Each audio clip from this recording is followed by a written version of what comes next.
Welcome to day 2 of Coverings 2019, everybody. I'm here in the Tile of Spain Pavilion, and we're talking to a bunch of the manufacturers today to get their perspective on how they're incorporating trends here in the industry for North America. I've got Raul Carnicer from Cevica.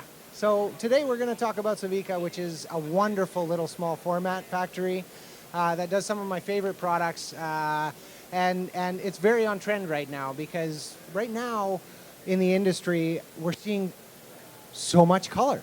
North America has always been so neutral. We've always had so many beiges and grays.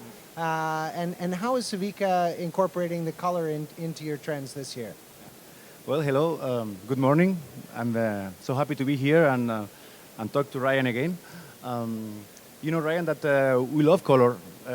We are so passionate about color because it's the basic of this industry, you know. And then we like to keep the tradition of adding color into the tiles.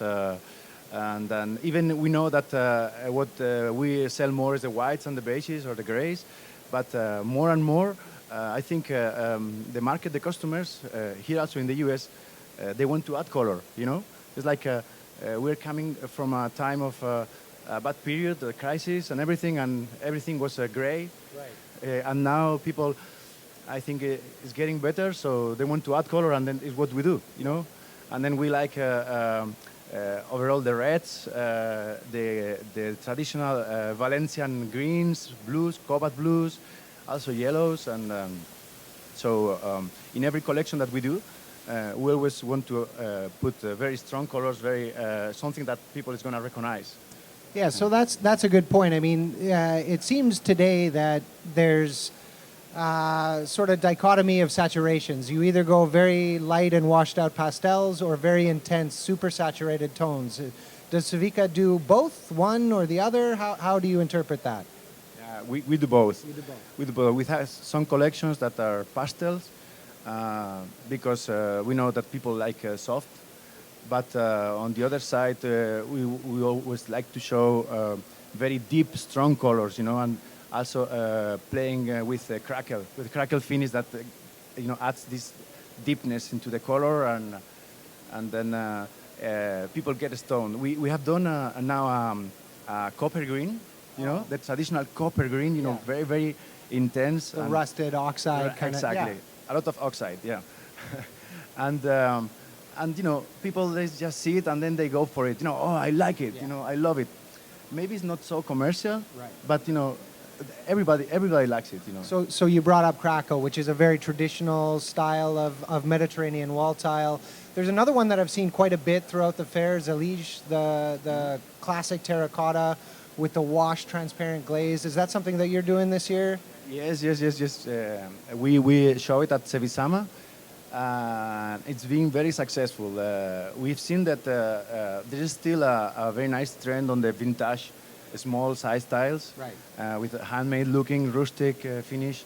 And then the Celige, you know, is a Moroccan tile. It's like the one that is vintage. Right. You know, and so we did a very nice imitation with the bisque, making it looking like the real Celige, and with the colors, adding, you know, all these very intense colors and with very shaded. We have done something very nice, is that we have mixed the tradition of the color, you know, very strong colors, mixing it with the technology, the digital technology, adding effects, adding, you know, the pattern with the digital on top of the color. Right, so this is a classic artisanal process that used to have imperfections from the old style of kilns, but now you're doing that in a modern way with digital technology. Yeah. That's very cool. Yeah. I mean, well, with digital and our touch, you know, Right. we pollute the glaze, Yeah. in a way that, you know, we get the imperfections, but you know, to look real, but not so much, you know. yeah, that's a fine line to walk, isn't it? Yeah. So, I mean, that's another very strong trend this year, is that trend towards imperfectness. And it used to be that we were looking at very strong rustications, but it seems like it's a bit more refined now, a little bit more classic vintage as opposed to old and beaten and weathered. Is that something that you're doing? Well, I have seen that trend also, and how the other factories they go towards something not so rustic. Right. But our style is rustic. Right. You know, so we like to keep it, Okay. like handmade looking, being industrial with a lot of handwork also. But still, if we do something rustic like the Celiche, it has to look like the Celiche. Of course, that's the personality that you love, and that dimension of variation is what makes everyone fall in love with that kind of tile. And it's so neat to see the history from our industry being incorporated in a new modern way. So, Raul, thank you so much for coming to talk to me. Thank you, Ryan. I really appreciate your time. Thank you, everybody.